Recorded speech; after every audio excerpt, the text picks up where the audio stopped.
d'éternité en éternité, au nom de Jésus-Christ. Et ce matin encore, par la grâce du Seigneur, nous continuons notre sujet et on va terminer notre sujet aujourd'hui. On a déjà fait la première partie et la deuxième partie. Aujourd'hui, c'est la troisième partie. Le but pour lequel nous avons fait ça en plusieurs parties, c'est pour que chacun de nous puisse comprendre par la grâce du Seigneur cette expérience de la nouvelle naissance. Alors, on avait pris comme test de base, on avait pris Jean chapitre 3. Comme test de base, on avait pris Jean chapitre 3. Et c'est lui qui est toujours notre test de base. On va lire Jean chapitre 3, étant debout, restons debout.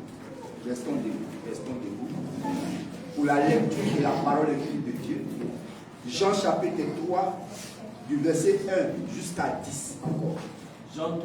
Jean 3, au verset 1. Oui, vas-y.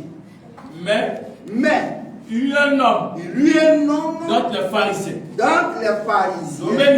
nommé Nicodème, un chef des Juifs, qui vint lui auprès de Jésus, de nuit, et lui dit, Rabbi, nous savons que tu es un docteur venu de Dieu. Car personne ne peut faire ces miracles que tu fais si Dieu n'avait lui. Jésus lui répondit, en vérité, je te le dis, si un homme ne naît de nouveau, il ne peut voir le royaume de Dieu. Nicodème lui dit, comment un homme peut-il naître quand il est vieux? Peut-il entrer dans le sein de sa mère? De sa mère et naître? Jésus répondit, en vérité, je te le dis, si un homme ne naît d'eau et d'esprit, il ne peut entrer dans le royaume de Dieu. Ce qui est né de la chair, est chair. Ce qui est né de l'esprit, est esprit. Ne t'étonne pas que je t'ai dit. Il faut que vous naissiez de nouveau. Le vent souffle où il veut. Et tu entends le bruit. Mais tu ne sais d'où. Il vient. Ni où il va. Il en est ainsi. De tout homme. Qui naît de l'esprit. Nicodème lui dit. Comment cela peut-il se faire? Jésus lui répondit. Tu es docteur d'Israël. Et tu ne sais pas ces choses. Amen. On reste toujours debout. La prière à notre Dieu. Seigneur notre Dieu et notre Père céleste, nous te rendons tout l'honneur, la gloire, le règne, l'élévation, la majesté, au nom de Jésus-Christ. Et ce matin, Nous reconnaissons que seule ta grâce nous a permis d'être encore vivants. Et nous tenir en ce lieu pour le culte d'adoration, en esprit et en vérité. Seigneur, durant tout ce déroulement du culte, jusqu'à ce que nous arrivons à l'enseignement du jour, lui, tu nous as conduits merveilleusement. Maintenant, Seigneur, que ton onction s'empare de nous, que ton onction descende et que, Père, tu nous enseignes les choses qui viennent de toi. Surtout, ce sujet dont nous parlerons encore ce matin. Oui, que ton esprit nous inspire, nous conduise dans la vérité de ta parole. Amen. Merci Seigneur. Nous comptons sur toi. Amen. Et nous croyons de tout notre cœur que tu es là.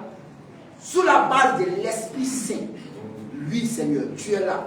Parce que la promesse que tu nous as faite, c'est que là où deux ou trois sont assemblés à ton nom, tu es au milieu d'eux. Or, nous sommes plus que deux. Nous sommes plus que toi. Oui. Alors, tu es tenu par ta parole d'être là ce matin, parmi nous, et de conduire toutes choses pour ta gloire. Merci Seigneur. Que la louange et l'honneur, l'élévation, l'adoration te soient rendues au nom de Jésus-Christ que nous te prions. Amen. Amen. Amen. Amen. Donc, à Dieu encore soit le remerciement.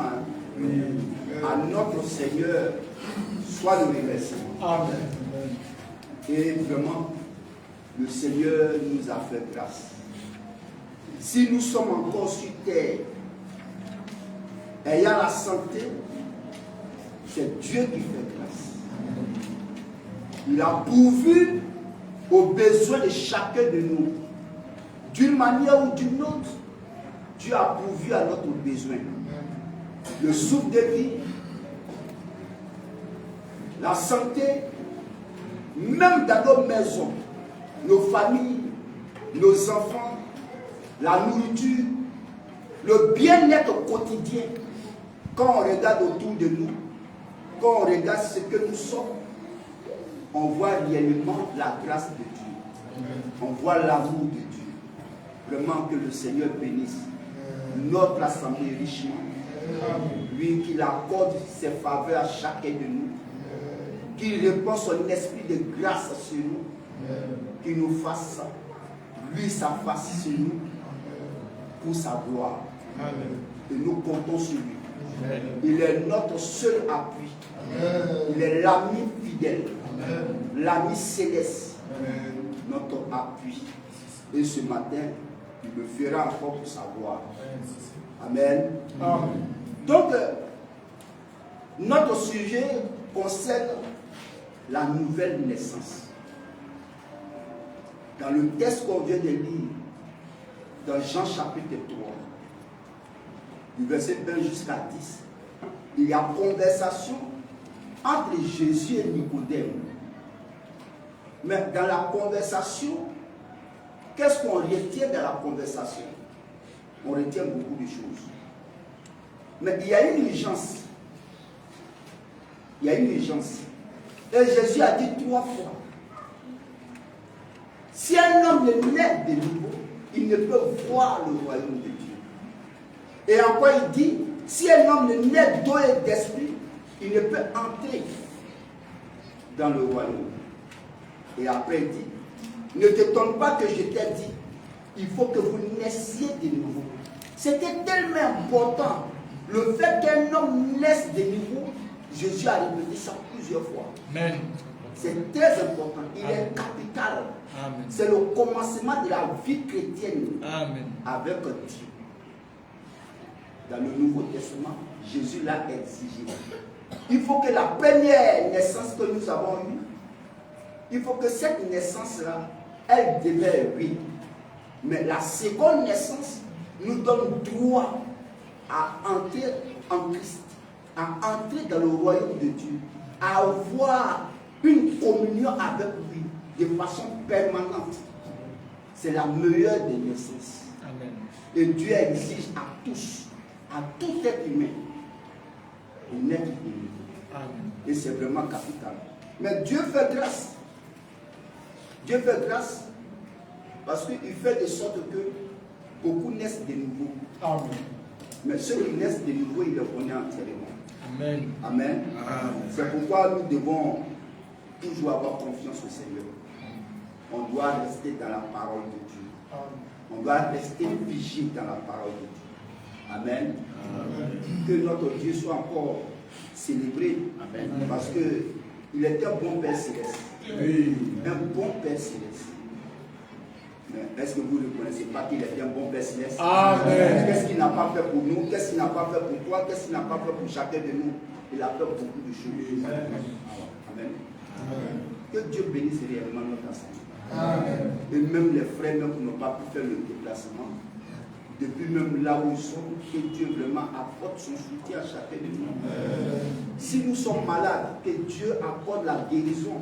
Amen. Nous vivons dans un temps où la maladie fait rage. Beaucoup de maladies font rage. Et nous demandons vraiment la grâce de Dieu pour nous sortir de ces maladies. Nos enfants sont là aussi. Et vraiment, on a besoin de son soutien. Oui. Et avant de rentrer dans le but du sujet encore, il faut dire ceci avec fierté. Il faut dire ceci avec fierté. La Bible est la parole de Dieu. Amen. Juste ça, que tu veuilles ou tu ne le veux pas, pour nous, c'est la parole de Dieu. Amen. Tu as ton choix. Tu as ton choix. Tu peux même dire que la Bible n'est pas la parole de Dieu, c'est un journal. Ouais, ça ne nous dira rien. C'est ça. Amen. Tu peux dire la Bible, ça a été écrit par des collégiens. Ouais. Ça, c'est pour toi. C'est clair. Tu as ton droit. De même que tu as ton droit de te prononcer sur la Bible, c'est la même manière aussi. Tu as ton plein droit d'aller en enfer. C'est équitable en fait. C'est juste. Voilà, c'est comme ça. C'est équitable. Choix, choix. Et nous, on est d'accord avec ça. Amen. On va mourir avec ça. Claire. Que la Bible, c'est la parole de Dieu. Amen. C'est tout. Non, ils font des débats. Non, la Bible, ce n'est pas la parole de Dieu. D'autres rentrent ici, ils sont chercher des documents pour pouvoir attester que la Bible est la parole de Dieu. Pourquoi se fatiguer comme ça? Quand tu crois que la Bible est la parole de Dieu, alléluia. Amen. Il ne croit pas que la Bible est la parole de Dieu, c'est son droit. Dieu ne l'a pas encore visité. Quand Dieu va le visiter, il va reconnaître ça. C'est parce que Dieu nous a visités. Et on a reconnu que la Bible est la parole de Dieu. C'est ça. Voilà. Tu crois tes ancêtres. C'est pour toi. C'est juste. Mais quelqu'un qui croit que ses ancêtres-là, c'est lui qui est Dieu. On ne voit pas Dieu ailleurs. Quand il voit son ancêtre, c'est Dieu qui est là. C'est normal. Qui se plaint de ça? Tu peux même prendre tes coris, tes fétiches, aller les adorer en bas des bananiers, des cocotiers, ou même dans la maison, faire des hôtels dans la maison. Ça, c'est pour toi. C'est ça. Ça, c'est pour toi, c'est normal, c'est juste. Je ne t'en veux pas, mais moi, je vais te ramener à mon Dieu. Parce que mon Dieu, c'est lui le suprême. C'est ça. Le tout-puissant. Par exemple, on va prendre Romains chapitre 3. Regardez un peu. Romains 3, 29 à 30. Lisons Romains 3, 29 à 30. Romains 3. Oui, 29 à 30. C'est une parole très intéressante. Vas-y. Ou bien, Dieu est-il seulement le Dieu des Juifs? Voilà. Et là, je suis d'accord avec Paul. Ou bien, Dieu est-il seulement le Dieu des Juifs? Vas-y. Ne l'est-il pas aussi? Ne l'est-il pas aussi des païens? Des païens? Oui. Oui. Il est aussi des païens. Il est aussi des païens. Or, qui est le païen? Ici, dans ce contexte, les païens sont les non-juifs. Les païens sont les non-juifs dans ce contexte-là. Mais, ou bien, Dieu est-il seulement le Dieu des Juifs? Et Paul répondit, mais attends, il a aussi des païens.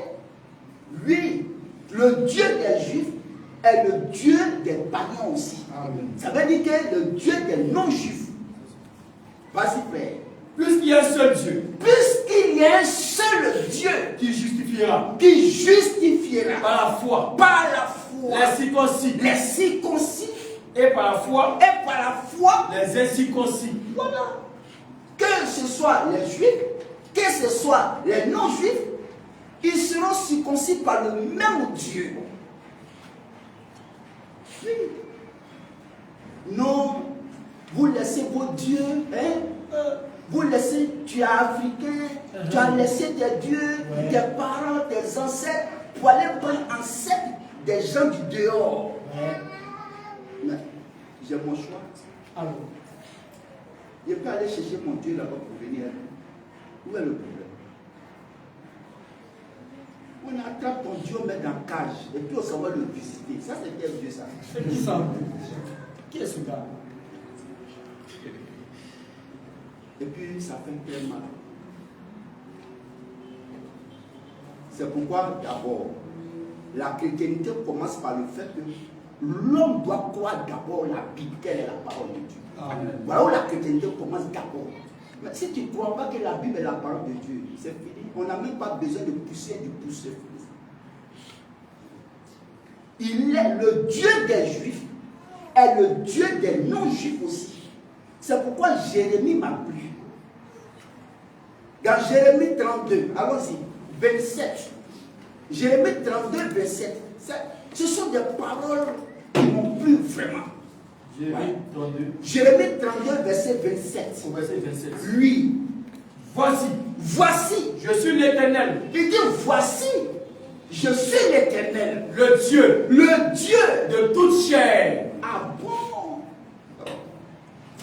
Il dit, voici, je suis l'Éternel. Mais le Dieu des Juifs là, c'est l'Éternel.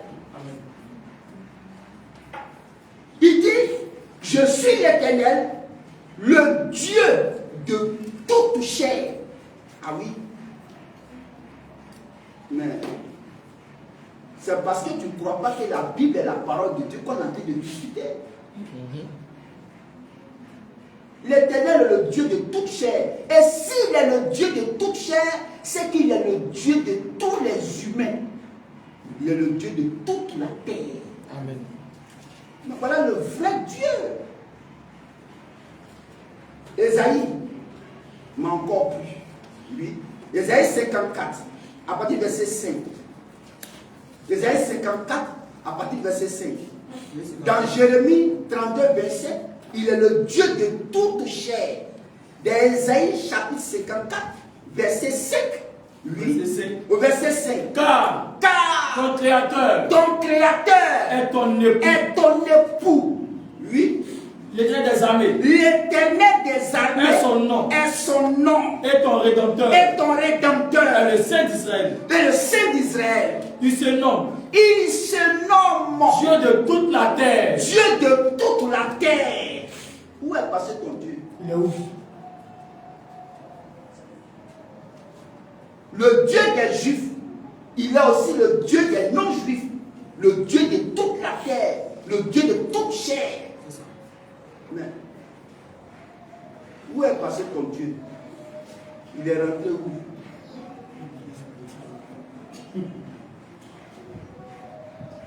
C'est pourquoi nous, dans notre cœur, on est rassurés. On est rassurés. Qu'on a tenu bon, qu'on a vraiment pris la vraie direction. Amen. Le vrai Dieu, on l'a saisi. Le Dieu de toute la terre. Le Dieu de toute chair. Il est non seulement le Dieu des Juifs, mais il est aussi le Dieu des non-Juifs, les païens. Parce qu'il est aussi nous, notre Dieu. Amen. Oui. C'est lui qui est Jésus-Christ. Amen. C'est comme toi, tu veux donner un programme à Dieu. Toi, tu es qui? Qui es Dieu? Pourquoi tu fais comme ça? Pourquoi? Il est libre de faire ce qu'il veut. Libre. Dieu est libre. Nous, notre Dieu, il est libre de faire ce qu'il veut. Il est libre de dire ce qu'il veut. Il est libre de s'exprimer comme il veut. Et il est libre de mettre son programme en place. C'est toi qui dois rentrer dans son programme. Si tu ne rentres pas, l'enfer est clair. Amen. C'est lui qui est Jésus. Le Dieu des Juifs. Le Dieu d'Abraham. Le Dieu d'Isaac. Le Dieu de Moïse. Tout ça. Lui, c'est lui qui est Jésus dans le Nouveau Testament. Dieu révélé corporellement. Et c'est pourquoi à sa première venue, il n'a même pas été reconnu. Il est venu tellement dans la simplicité que les gens ont passé à côté de Dieu.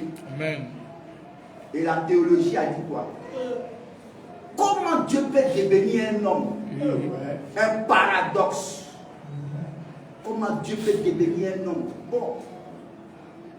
Comme si c'est lui qui Dieu doit obéir. C'est que c'est à toi on doit adorer, c'est toi on doit adorer. Dieu fait ce qui lui plaît. Amen. Dieu se révèle comme il veut. Amen. Pourquoi il devient homme? Toi tu es qui et puis tu lui poses cette question? Il est souverain. C'est parce qu'il fait grâce que toi tu vis encore. Amen. Dieu se révèle quand il veut. Il se révèle comment il veut. Il parle quand il veut. Il s'exprime comme il veut. Voilà. Et c'est notre Dieu. Amen. Amen. Amen. C'est lui qui est Jésus dans le Nouveau Testament. Mais c'est à cause de nous. C'est à cause de nous que Dieu a fait ici. C'est à cause de l'homme, l'amour de Dieu. C'est à cause de ça que Dieu s'est fait comme ça. Tu vois, toi, t'es qui? T'es qui? Dieu est venu sauver l'homme gratuitement, pas accepter cette bonne avance. C'est pour ton propre bien. Les gens discutent, est-ce que le paradis existe? Est-ce que l'enfer existe? Il ne faut pas croire seulement. Il faut poser question si enfer et paradis. Pose question seulement. L'enfer existe. Il y a un qui disait que non, Satan n'existe pas. Ouais. Puis quand je l'ai lu, j'ai vu que vraiment, le monde dans lequel on est, chacun est libre de dire ce qu'il veut. Et c'est son droit. Amen. S'il dit Satan n'existe pas, c'est normal. C'est normal. Et ceux qui ont dit que Dieu n'existe pas, ils sont encore en vie. Tout ça là, c'est l'amour de Dieu. Amen. Il écoute ça, il entend ça, et puis vous regardez, puis, mais il est patient. Parce que quand il va t'attraper, qui peut enlever sa main? Personne. La Bible dit qu'il est lent à la colère. Il est lent. Mais ça ne veut pas dire qu'il n'est pas coléreux. Il est lent à la colère, c'est vrai. Parce qu'il est patient. Mais sa patience a des limites. Bientôt, il va régler le compte de tous ceux qui ne croient pas. Ceux qui font des conjugaisons sur sa personne, tout ça, il va régler ça. Mais c'est pour bientôt. Amen. Amen. Amen. Donc, dans Deutéronome 10, 17, quelque chose de dit encore dans Deutéronome 10, 17. Alors là, Deutéronome 10, 17. Deutéronome 10, 17. Deutéronome 10. 8, 17. Le verset 17. Oui. Car l'Éternel, votre Dieu. Car l'Éternel, votre Dieu. Est le Dieu des dieux. Il est, voilà. L'Éternel, lui qui est le Dieu de toute chair. Le Dieu de toute la terre. Le Dieu des Juifs. Qui est aussi le Dieu des non-Juifs. Il est le Dieu des dieux. Oui. Le Seigneur des seigneurs. Le Seigneur des seigneurs. Le Dieu grand. Le Dieu grand. Fort et terrible. Non, c'est notre Dieu. Mais comme il s'est révélé simplement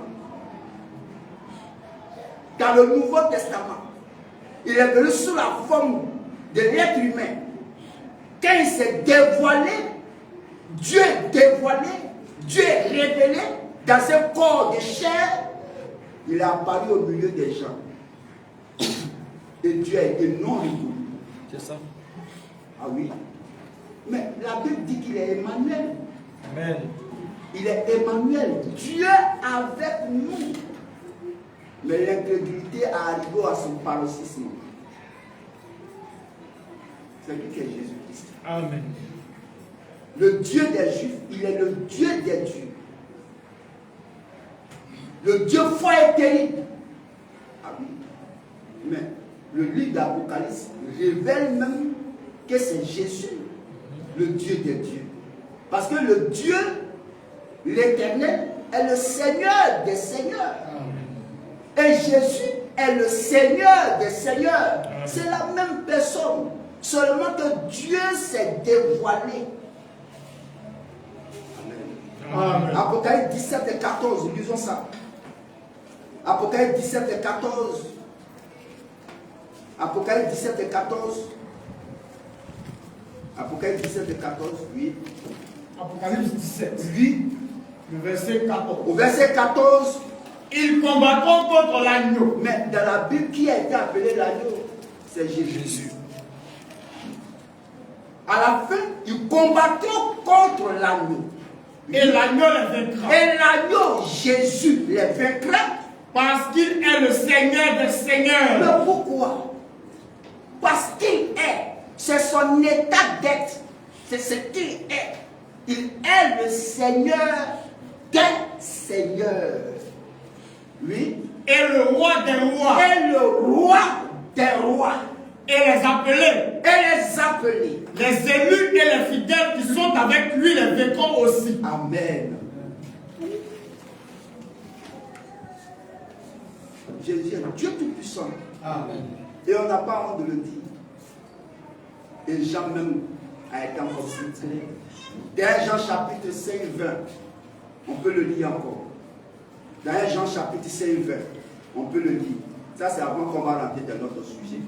1 Jean 5, le verset 20. Oui, vas-y. Nous savons aussi que le Fils de Dieu est venu. Que le Fils de Dieu est venu. Et qu'il nous a donné l'intelligence. Il nous a donné l'intelligence. Pour connaître le véritable. Pour connaître le véritable.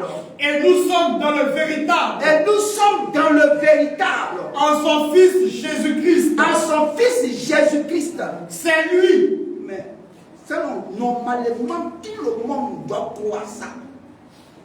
C'est lui. On n'a pas dit quelqu'un d'autre. C'est lui. Le Dieu véritable. Le Dieu véritable. Lui. C'est lui. C'est lui. Qui est le Dieu véritable. Lui. Et la vie éternelle. Le français qu'elle est tellement clair. C'est comme l'eau qu'on en met dans un verre, on donne à quelqu'un pour boire. C'est tellement clair, simple. Ça n'a pas besoin d'interprétation. C'est lui qui est le Dieu véritable et la vie éternelle.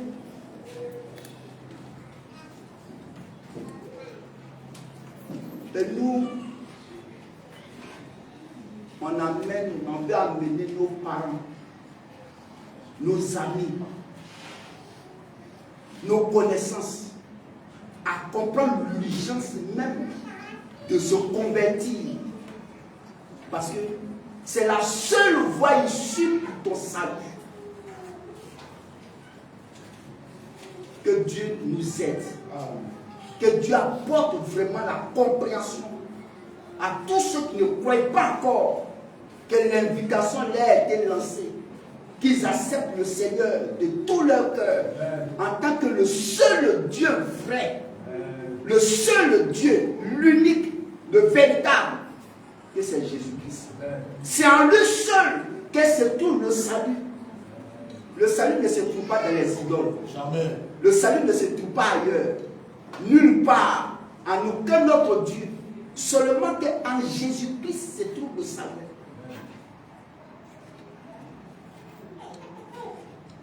Dieu fera grâce. C'est lui qui appelle. C'est lui qui appelle et c'est lui qui donne le salut. Et tous ceux qui sont destinés à la vie éternelle croiront. À lui soit notre Dieu, soit la paix. Revenons à notre sujet. On a fait un peu une sortie des routes. Mais revenons à notre sujet. C'est dans Jean chapitre 3. Revenons à notre sujet. Parce qu'on a lu tout le texte de Jean chapitre 3 du verset 1 jusqu'au verset 10. Mais lisons le verset 5 de Jean 3. Lisons le verset 5 de Jean 3. Jean 3, le verset 5. Jean 3, le verset 5.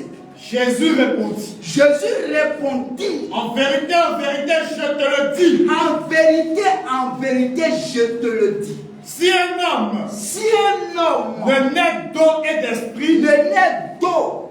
d'esprit, il ne peut entrer dans le royaume de Dieu. Il ne peut entrer dans le royaume de Dieu. Amen. Amen. C'est une condition. Et ce qui a été dit ne peut être contourné. Jamais. Si un homme ne naît d'eau et d'esprit, il ne peut pas entrer dans le royaume. Et Jésus l'a dit, et il a si bien dit. C'est par là que tout le monde doit passer. Et nous avons vu dans la première partie et dans la deuxième partie, on a vu l'urgence qui se trouvait dans la conversation et même les propos tenus par Nicodème. Nicodème a pensé que on allait revenir dans le ventre de nos mères et ressortir une seconde fois. Non, mais ce n'était pas ça. Jésus parlait de naître de nouveau. Et cette naissance-là, c'est une naissance spirituelle. C'est une naissance qui n'est pas physique, mais elle est spirituelle. Et c'est par cette naissance-là que nous devenons des fils et des filles de Dieu. Et on a vu ça dans la première partie et dans la deuxième partie. On a vu même que Dieu a promis venir habiter dans l'homme. On a vu ça. Mais dans le verset 5 de Jean chapitre 3, il dit si un homme ne naît d'eau et d'esprit, voilà des éléments qui sont sortis de la bouche de Jésus. Si un homme ne naît d'eau et d'esprit, il ne peut entrer dans le royaume. Mais c'est quoi l'eau? Et il y a des gens qui ont pensé que c'est le baptême. Non, non, non. Dans le contexte ici, l'eau symbolise la parole de Dieu. Amen. La sémence incorruptible de la parole. C'est par elle la naissance commence. L'eau est le symbole de la parole, la prédication de la parole de vérité, l'évangile de notre salut. Voilà. Mais qu'est-ce que Jésus avait dit? Et c'est de là qu'on va parler pour que nous comprenions de quoi Jésus parle. Si un homme ne naît d'eau et d'esprit, voici des éléments que Jésus avait ressortis pour que l'homme puisse naître de nouveau. Et ici, l'eau est le symbole de la sémence incorruptible de la parole. Et c'est de ça qu'on va parler d'abord. L'eau dont Jésus a parlé ici. Premièrement, allons dans la parabole du semeur. Qu'est-ce que Jésus a dit? Luc 8, 5. Lisons Luc chapitre 8, 5 et le verset 11. On va le lire. Lisons savoir. Luc 8. Luc 8. Le verset 5. Oui, vas-y. Un semeur sorti pour semer sa semence. Un semeur sorti pour semer sa semence. Comme il semait, une partie de la semence tomba le long du chemin. Elle fut foulée aux pieds. Et les oiseaux du ciel la mangèrent. Au verset 11. Voici ce que signifie cette parabole. La semence, c'est la parole de Dieu. Amen. L'eau dont Jésus parle dans Jean chapitre 3, verset 5, c'est la sémence incorruptible de la parole de Dieu. Ce qui est aussi l'évangile du salut. Or, au verset 5, il dit un semeur sorti pour s'aimer. Le semeur, représente le prédicateur qui sort et qui sème la sémence incorruptible de la parole de Dieu. Mais où? Dans les cœurs de l'homme, dans le cœur des gens. Prenons le verset 15 de Luc chapitre 8. Au verset 15. Au verset 15. Ce qui est tombé dans la bonne terre. Qu'est-ce qui est tombé dans la bonne terre? C'est la sémence qui est tombée dans la bonne terre. Ce qui est tombé dans la bonne terre. Ce sont ceux qui, ayant entendu la parole avec un cœur honnête et bon, oui, la retiennent et portent du fruit. Avec persévérance. Amen. Donc dans la parole que Jésus a dit, c'est quelque chose qui nous explique en rapport aussi avec la nouvelle naissance. Le semeur est le type du prédicateur, l'homme de Dieu, loin de Dieu, le serviteur de Dieu, qui porte en lui la sémence incorruptible de la parole. Et c'est lui qui la jette dans les cœurs. Et lorsque la sémence tombe dans un bon cœur honnête, cette sémence-là, lorsqu'elle tombe dans un bon cœur, elle porte son fruit. Donc, quand Jésus a dit, si un homme est né d'eau et d'esprit, l'eau dont il s'agit ici, c'est la parole de Dieu. La sémence incorruptible de la parole, l'évangile du salut, la parole de vérité, qui en tant que sémence doit être déposée dans le cœur d'un homme. Et Jésus nous a dit, et Paul l'a bien dit, et Paul l'a dit, la sémence de Dieu, la sémence, c'est la parole. Mais la parole vient d'où? Elle vient de la parole de Dieu.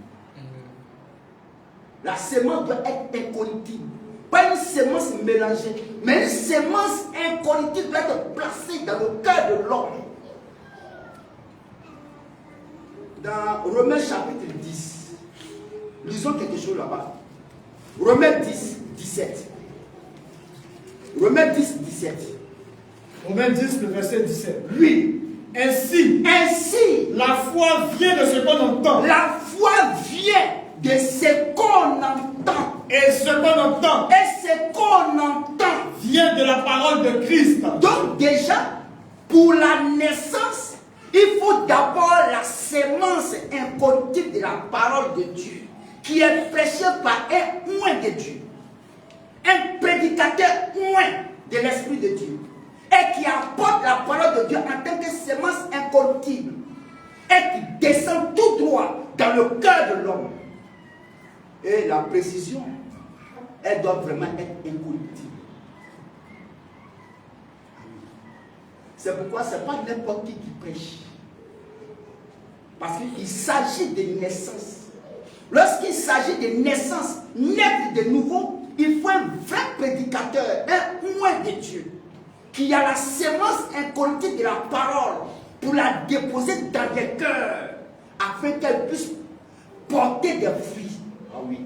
Amen. Et la foi vient de ce qu'on entend, et ce qu'on entend vient de la parole de Dieu. Donc l'eau ici, c'est la parole. Et la parole là, c'est le message de Dieu. Le message du salut. L'évangile du salut. La parole de Dieu incorruptible pour notre âme. C'est ce qu'il faut. C'est ça qu'il faut. Mais le jour de la Pentecôte, qu'est-ce qui s'est passé? Pour qu'il y ait une naissance, qu'est-ce qui s'est passé le jour de la Pentecôte? Dans Actes chapitre 2, retournons, on va voir quelque chose là-bas. On va voir quelque chose là-bas. Actes chapitre 2, 36 et 37. On verra quelque chose là-bas. Acte 2, le verset 36. Oui, vas-y. Que toute la maison d'Israël. Que toute la maison d'Israël. Sache donc. Avec certitude. Que Dieu a fait Seigneur et Christ. Que Dieu a fait Seigneur et Christ. Ce Jésus que vous avez crucifié. C'est ça, vas-y. Après avoir entendu ce discours. Après d'avoir fait quoi? entendu ce discours. Il y a un discours qui a été entendu. Ce discours-là représente l'eau. Après avoir entendu ce discours, quel discours? Le message de la vie. Après l'avoir entendu, qu'est-ce qui s'est passé? Il eut le cœur vivement touché. C'est dans le cœur. Il eut le cœur vivement touché. Amen. Voyez déjà, pour qu'il y ait une naissance, au départ, il faut l'eau. Or, l'eau représente la semence incorruptible de la parole. Et qui l'a véhiculé? C'était un oint de Dieu, un serviteur de Dieu. Et c'est Pierre, sous l'inspiration du Saint-Esprit, a donné les paroles nécessaires au salut. Donc, quand Jésus a dit, un homme doit naître d'eau, l'eau, c'est d'abord la prédication de la semence incorruptible de la parole qui doit descendre dans le cœur de l'homme d'abord pour qu'il y ait quelque chose qui se passe en nous. C'est ce qui se passe. Mais, qui est le semeur? Un semeur, de façon naturelle, c'est celui qui a la semence en main. La semence peut être maïs, la semence peut être le riz. Et en tant que semeur, celui qui prend cette semence-là, et qu'est-ce qu'il fait? Il la propage sur la terre. La terre représente le cœur. Et qu'est-ce qu'il faut? L'eau doit arroser la terre. L'eau doit arroser la terre. La terre représente le cœur. Non, on est là. C'est l'eau qui doit arroser le cœur. C'est ça. C'est pourquoi, qu'est-ce qu'il a dit aux disciples? Les disciples sont des semeurs. Les disciples représentent des semeurs. Eux, en tant que prédicateurs, en tant qu'hommes de Dieu, eux, ils représentaient un semeur ou les semeurs. Allons dans Marc chapitre 16, 15. Vous allez voir ce qu'il a dit. Marc chapitre 15. Marc 16, 15. Allons-y. Marc 16. 8, verset 15. Verset 15. 8. Puis il leur dit. Allez par tout le monde. Allez par tout le monde. Et prêchez la bonne nouvelle à toute la création. Amen. Tu peux t'asseoir, frère. Très bon lecteur. Vous avez vu? Pour qu'il y ait une naissance, Jésus a dit, si un homme est né d'eau et d'esprit, l'eau représente la parole. C'est pourquoi, pour qu'il y ait une naissance, il a dit aux disciples, allez par tout le monde et prêchez la bonne nouvelle. Cette bonne nouvelle, elle représente l'eau que l'homme doit recevoir dans son cœur. En tant que sémence aussi incorruptible pour l'évangile du salut. Ah oui, pour qu'il y ait une naissance, il faut ça. Et même dans Matthieu 28, il dit, allez, faites de toutes les nations des disciples. Mais en faisant des nations des disciples, il fallait prêcher quoi? La bonne nouvelle, qui est la sémence incorruptible de la parole de Dieu. Amen. Amen. Amen. Et c'est comme ça que Jésus a dit, si un homme est né d'eau, ce processus-là est tous l'ont respecté dans la Bible. L'eau qui représente la parole, ou l'évangile, ou la semence incorruptible de la parole, elle a été donnée à chaque prédication, à chaque être humain, pour que d'abord la naissance puisse commencer.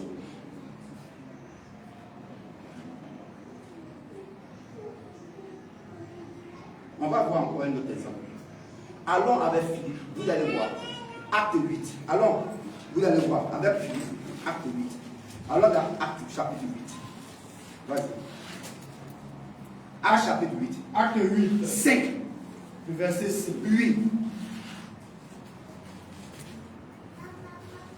Philippe étant descendu dans la ville de Samarie. Philippe était descendu de la ville de Samarie. Il prêcha le Christ. Ah bon? Il prêcha. Il a prêché qui? Le Christ. C'est ça. Amen. Amen. Il a prêché le Christ. Le Christ là, il est le centre du message du salut. lui qu'il faut prêcher dans la bonne nouvelle. Mais toute la parole, c'est le Seigneur. C'est elle qu'il faut prêcher. Et pour qu'il y ait naissance, Philippe, en tant qu'évangéliste, il a commencé d'abord à apporter l'eau qui est indispensable pour que la naissance commence dans l'être intérieur de l'homme. Mais quand il a fini de prêcher le Christ, quelque chose a dit. Au verset 26, allons-y. Un ange du Seigneur. Non, ça c'était Philippe. Ça c'est Philippe. Acte 8, verset 5. Maintenant, on va aller dans un autre exemple. Au verset 26 jusqu'à 35. On va voir quelque chose. Vas-y. Acte 8, 26. Le verset 26 à 35. Vas-y. Un ange du Seigneur. Un ange du Seigneur. S'adressant à Philippe lui dit. Il a adressé à Philippe lui dit. Lève-toi. Lève-toi. Et va du côté du midi. Et va du côté du midi. Sur le chemin qui descend de Jérusalem à Gaza. Celui qui est désert. Celui qui est désert. Il se leva et partit. Il se leva et partit. Et voici un Éthiopien. Un eunuque. Oui. Ministre de Cadence. Oui, ministre de Cadence. Reine d'Éthiopie. Et surintendant de tous ses trésors. Oui. Venu à Jérusalem pour adorer. Oui. S'en retournait assis sur son char. Il s'en retournait et il était assis sur son char. Et lisait le prophète Ésaïe. Il était en train de lire le prophète Ésaïe. Oui. L'Esprit dit à Philippe. Avance. Et approche-toi de ce char. Oui. Philippe accourut. Et entendu l'Éthiopien qui lisait le prophète Ésaïe. Oui. Il lui dit. Comprends-tu ce que tu lis? Est-ce que tu comprends ce que tu lis? Il répondit. Comment le pourrais-je? Si quelqu'un ne me guide. Oui, vas-y. Et il invita Philippe à monter. Oui. Et à s'asseoir avec lui. Oui. Au verset 32. Oui, vas-y. Le passage de l'écriture qu'il lisait était celui-ci. Oui. Il a été mené. Comme une brebis à la boucherie. Oui. Et comme un agneau muet devant celui qui le tond. Oui. Il n'a point ouvert la bouche. Dans son humiliation. Son jugement a été levé. Oui. Et sa postérité. Oui. Qui la dépêtera. Car sa vie a été retranchée de la terre. C'est ça. L'eunuque dit à Philippe. Je te prie. De qui le prophète parle-t-il ainsi? Oui, vas-y. Est-ce de lui-même? Ou de quelqu'un d'autre? Alors Philippe ouvra la bouche et commençant par ce passage, lui annonça la bonne nouvelle de Jésus. Il lui annonça l'eau indispensable pour la naissance.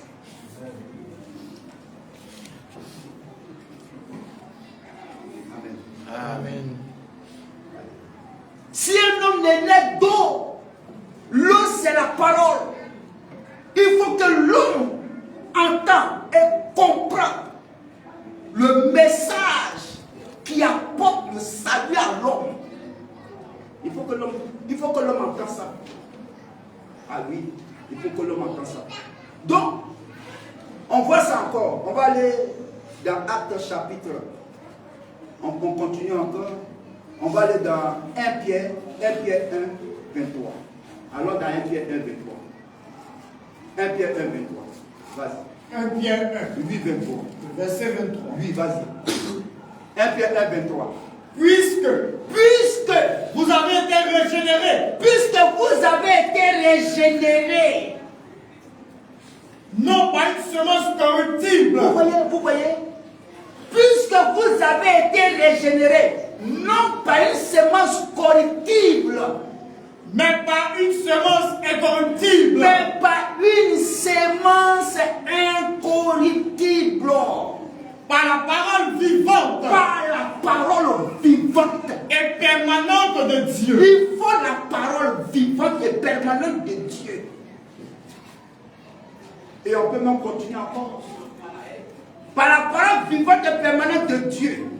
Au verset 24. Au verset 24. Car toute chair est comme l'herbe.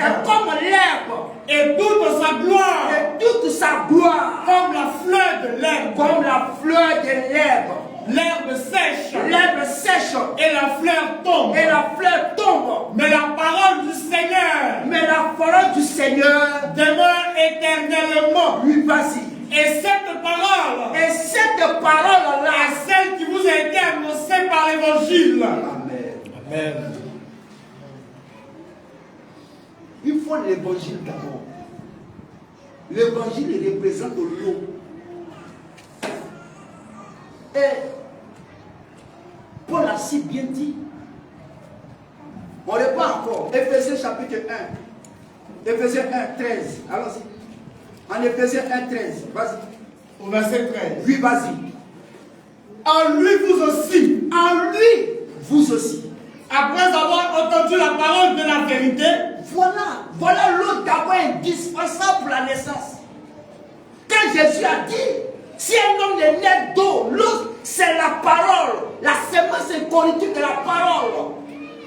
L'évangile du salut est dans Éphésiens chapitre 1, verset 13. Paul dit, après avoir entendu la parole de la vérité.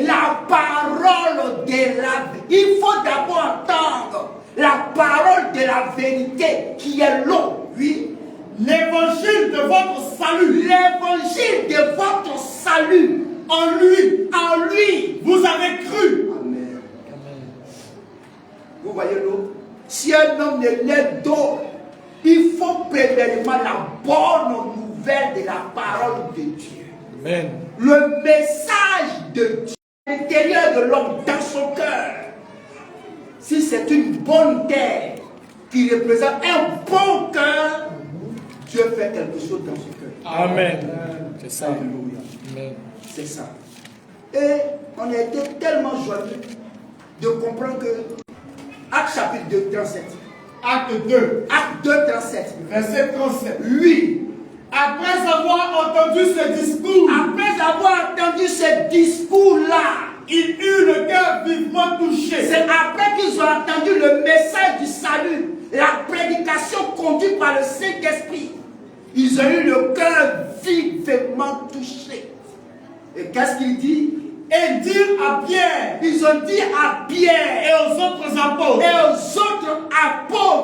Hommes frères. Que ferons-nous? Après le que ferons-nous, la foi était déjà installée. Amen. Il faut la foi de l'individu. Et Paul a dit, la foi vient de ce qu'on entend. La foi, elle vient de ce qu'on entend. Et dans Acte chapitre 2, ce qu'ils ont entendu là, elle vient de la parole de Dieu. Leur foi a pris naissance. Et ils ont posé la question à Pierre et aux autres apôtres. Que ferons-nous, Pierre? Ah ouais. Mais dans Acte chapitre 8, Acte 8 encore, à partir du verset 12 à 13. Acte 8, le verset 12. Oui, vas-y. Mais, quand il eut cru à Philippe. Ah bon? Or, au verset 5 de Acte 8, il a dit, Philippe a prêché Christ. Il prêcha le Christ. Et au verset 12, il dit, après qu'ils ont cru, vas-y. Quand il eut cru à Philippe. Quand ils ont cru à la prédication de Philippe, qui leur annonçait la bonne nouvelle du royaume de Dieu. Voilà. Ils ont cru. Quoi? La bonne nouvelle du royaume que Philippe a prêché. Ils ont cru ça. Amen. Amen. Donc, quand la prédication, le message du salut, est lancé en tant que eau et qu'elle est reçue par l'individu, il faut encore la foi de l'individu. Il faut la foi. Il faut la foi de l'individu. C'est pourquoi dans la Bible, vous allez voir, quand il eut cru, et même dans Acte chapitre 10, 44, jusqu'à 48, il dit quelque chose. Alors, Acte 10. Oui, vas-y. Le verset 44. Oui, vas-y. Comme Pierre prononçait encore ces mots, oui, le Saint-Esprit descendit sur tous ceux qui écoutaient la parole. D'abord, ils avaient déjà écouté la parole. La sémence de la parole. Le message, ils l'ont d'abord écouté d'abord. Oui, vas-y. Tous les fidèles circoncis. Tous les fidèles circoncis. Qui étaient venus avec Pierre. Oui. Furent étonnés. Il fut étonné de ce que le don du Saint-Esprit était aussi répandu sur les païens. Oui. Car ils les entendaient parler en langue. Oui. Et glorifier Dieu. Oui. Alors Pierre dit. Oui. Peut-on refuser l'eau du baptême? Oui. À ceux qui ont reçu le Saint-Esprit aussi bien que nous. Amen. Ils ont entendu ce que Pierre a dit. Et pendant qu'il prononçait, la Bible dit, pendant qu'il prononçait ces paroles, le Saint-Esprit est venu.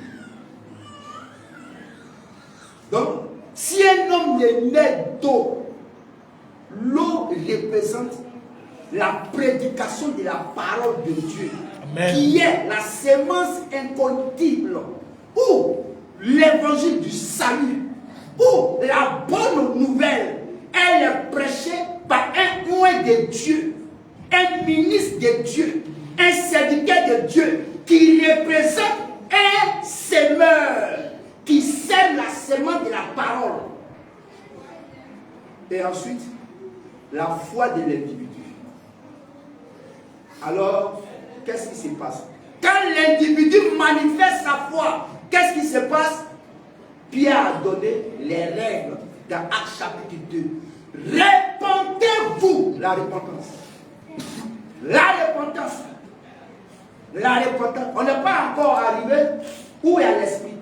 La repentance. Le message est annoncé par un oint de Dieu, le prédicateur. Et quand la sémence descend dans le cœur de l'homme, il faut la foi de l'individu.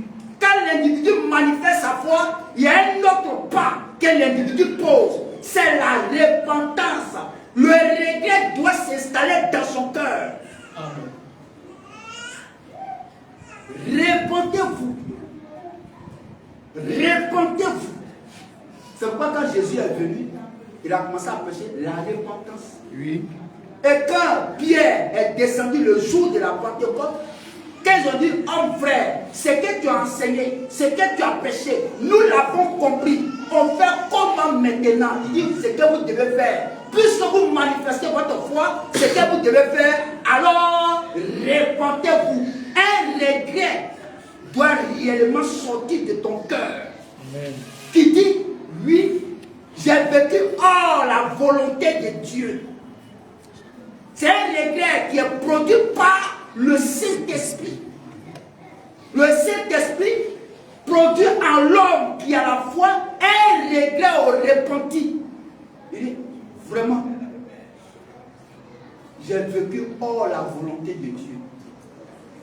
Or, mon Dieu m'a vraiment aimé et qui s'est livré pour moi et qui a porté mes péchés.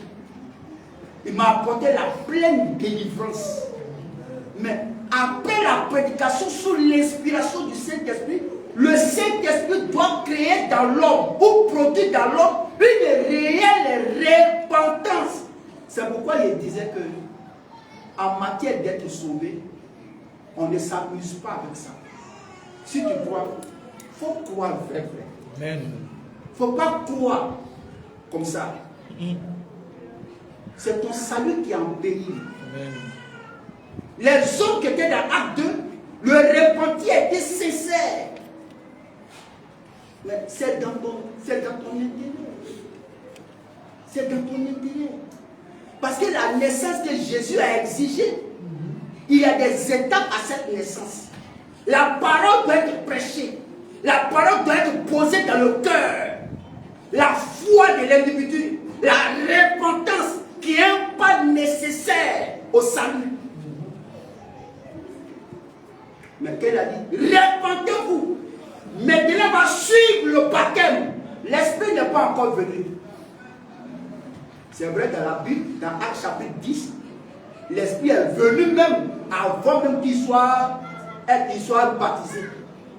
Mais quand l'homme parvient à une réelle foi, après avoir entendu ce discours, quel discours? Le message du salut, la parole incorruptible de Dieu, après l'avoir entendu, descendu dans son cœur, et que la foi a pris naissance, et que la personne a un repenti qui est vraiment sincère, qui est produit par le Saint-Esprit. Qu'est-ce qu'il faut après cette repentance? Il faut aller dans l'eau du baptême.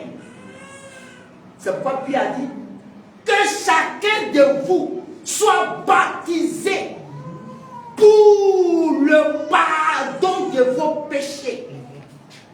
Voilà le pas que l'homme pose. Et ça doit être quelque chose qui vient de ton cœur et qui est sincère, qui est vrai, pour que Dieu puisse entrer dans ton cœur. Parce que la promesse qu'il nous a faite dans Ézéchiel 26, Ézéchiel 36, 26 à 27, il dit, je mettrai mon esprit en vous. Mais il dit, si un homme ne naît d'eau et d'esprit, Dieu est toujours d'accord avec sa parole. Amen. Quand l'esprit, quand la parole est plantée en tant que semence politique dans le cœur de l'homme, l'esprit de Dieu descend tout droit et arrose comme une pluie, arrose la semence qui est descendue dans le cœur. Et la naissance se produit. La naissance se produit. Amen. En réalité, recevoir le Saint-Esprit en nous est la confirmation de notre naissance. Et tout ça est produit par le Saint-Esprit. Même la repentance, elle est produite par le Saint-Esprit. Le Saint-Esprit nous pousse à la repentance pour dire, répands-toi. Voilà le vrai message du salut, répands-toi. Et tu dis, Seigneur, vraiment, je ne savais pas. Et je vivais hors de ta volonté. Je vivais sur une voie qui n'était pas ta voie. Voici ta voie. Et puis l'homme maintenant, par ce regret, il dit, frère, qu'est-ce qu'il faut faire après que je crois maintenant? Tu es repenti? Qu'est-ce qui t'empêche pour que tu entres dans l'eau? Et c'est ce qu'il a dit à Philippe. Philippe dit, mais qu'est-ce qui m'empêche pour que je sois baptisé? Il dit, si tu crois que Jésus est le Fils de Dieu, voici nous.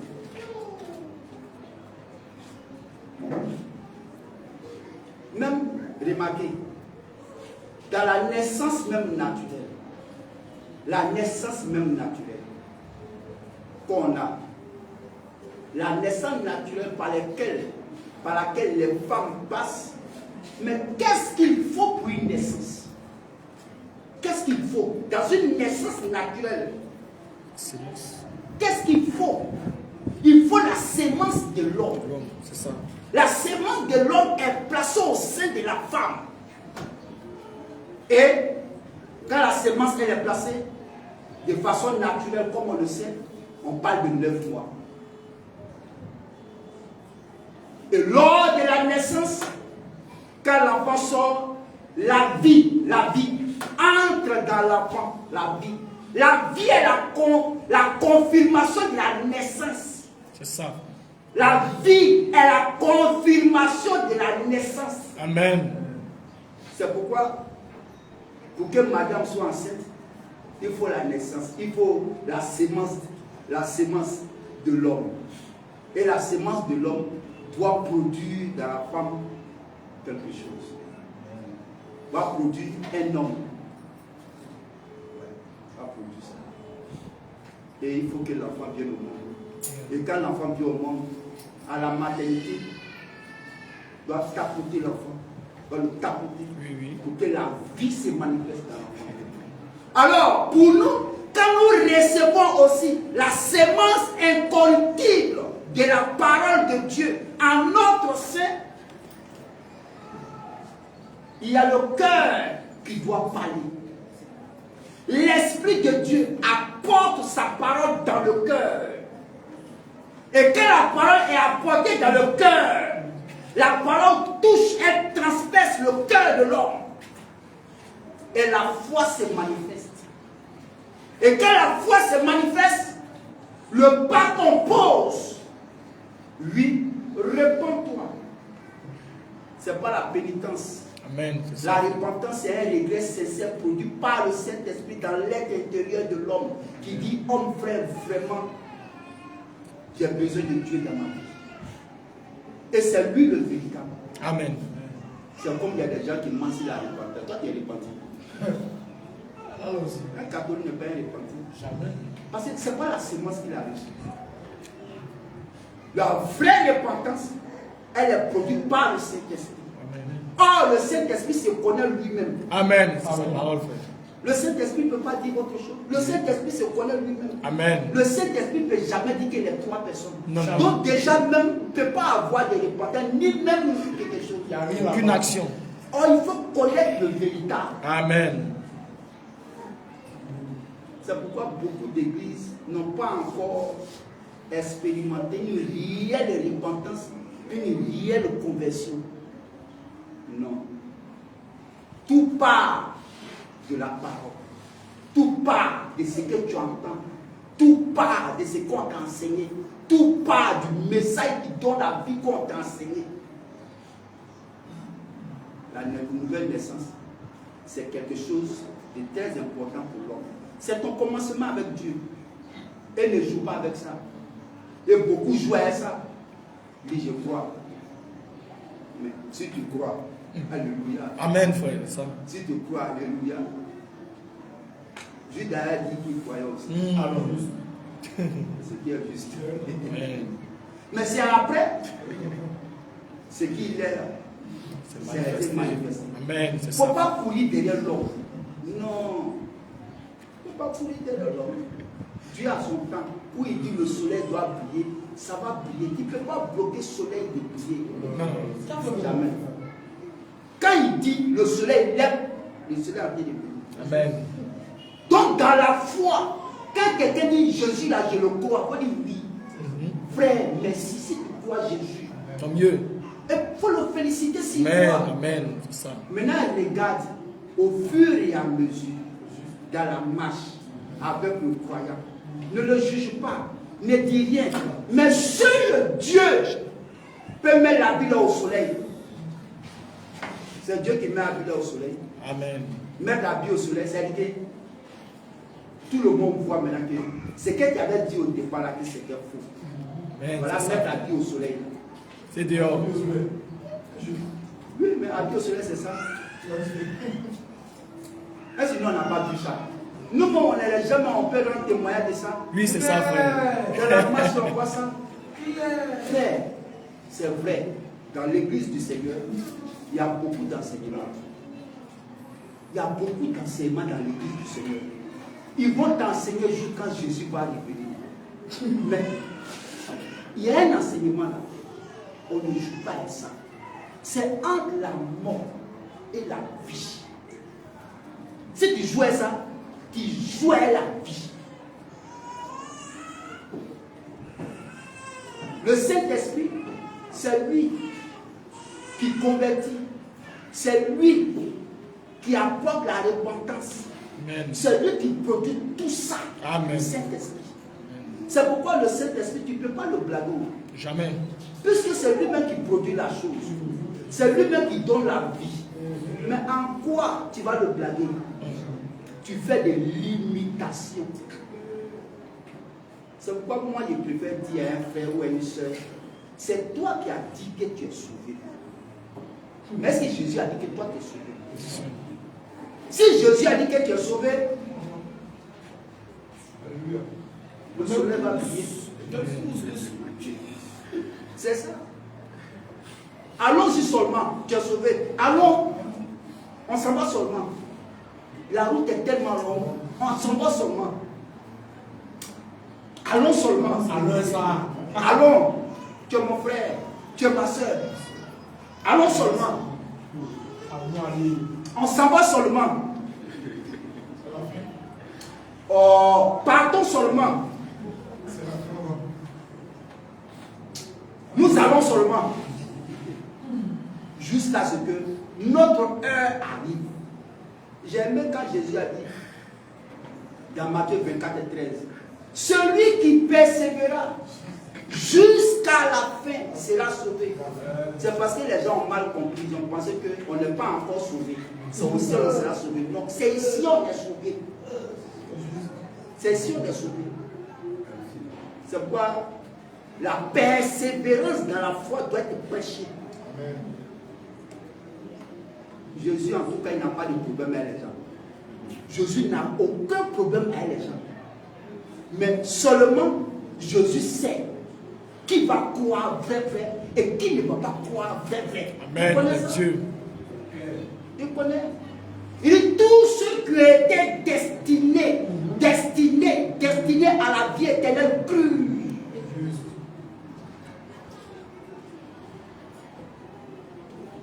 Si tu crois, moi, en tant que frère, je t'exhorte que la foi que tu as dit là, il faut vraiment la garder jusqu'à ce que Jésus vienne, ou soit avant que tu ne rentres dans la terre.